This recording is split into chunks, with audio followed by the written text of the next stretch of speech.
Well, what's up guys? My name is Jacqueline and I'm the elementary coordinator here at Crossroads, and I'm also the staff lead for the VBS rotation of Kids Snack and Kids Small Group that will be happening in the Plex. We can't wait to celebrate just what the week will look like of VBS and teaching the kids who God is. He's the God of all of land, space, and time.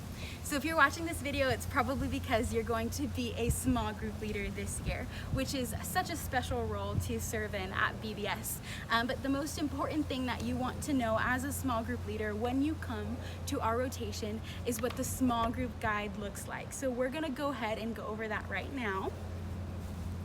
So it looks a little bit like this. It actually looks exactly like this, and you probably received it in an email or in person in paper when you came to our VBS meeting, but I'm just gonna go through day one really quick and just give you some practical tips on what it looks like to lead a small group effectively.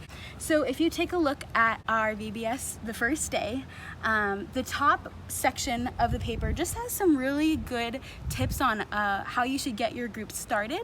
So the first one is to gather your group around your table. So there'll be a bunch of round tables in the Plex with a bunch of seats around the tables, and that's where you'll hold your small group. But the key is here, when you first walk in and you sit down, you want to sit with your kids facing away from other groups if possible.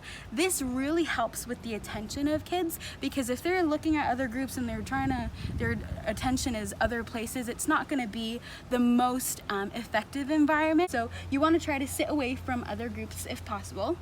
Next, you're going to distribute the snack to each kid, and that will be available for you at your table along with all the other supplies that you're going to need for all these activities.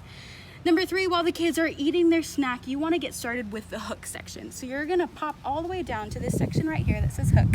And these are warm-up questions to connect with your kids and get to know them. Because you're going to be spending 4 days with these kids, you want to get to know them. You want to get to know their names.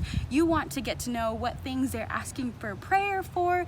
Want to get to know what their favorite color, movie, games are, all those different things, because we value making sure that any kid who comes onto our campus is seen and known and feels loved. After that, you're gonna go ahead and go down to the look it up section. So by this time, your kids should have finished eating their snack and you're ready to go ahead and get started with relating stuff back to the Bible story that they learned that day. So you will have a Bible in your bin and you'll be able to go ahead and look it up and ask for volunteers to just read through the passage and kind of review the Bible story. And then after that, then you'll get to go to the fun part, my favorite part, which are the take action activities. So these are practical applications of what we learned from the Bible story. And it tells you what you need, what you do, and which age group it's for. So K through first grade, this is a section that you'll be paying attention to. And if you flip back to the back page, you'll see that this whole back page, it's labeled for second and third and fourth and fifth. So be sure to pay attention, depending on what grade group leader you are, to look at what this looks like to make sure you're doing the right activity.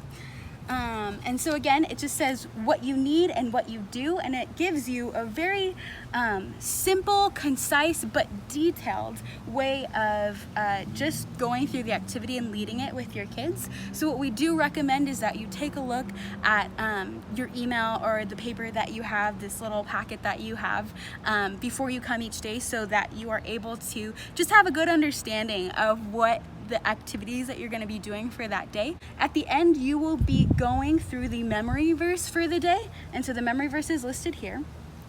And then we usually have some kind of activity to help them learn the memory verse, instead of just, saying it and trying to memorize it that way. There are different fun ways that we can help them learn the memory verse. And then at the end, you'll go ahead and pray with your group. So you just want to express thanks to Jesus and ask him to help the kids live out what we learned. We want them to really let just what they learn each day sink deep into their hearts and be able to use it as a perspective and a lens for them just to use it in their daily life. After the first day, you feel like you don't have enough time at the end to pray, then at the second day, at the beginning, you can start off the group with praying. So know that you have flexibility in that, depending on the dynamic of your group. So if you have any questions about what any of the activities look like, myself and my team will be in the Plex wandering around, and if you have any questions, just raise your hand on high and we'll go ahead and come by and assist you. We can't wait. We really can't wait to serve with you guys, and just have a great time at VBS.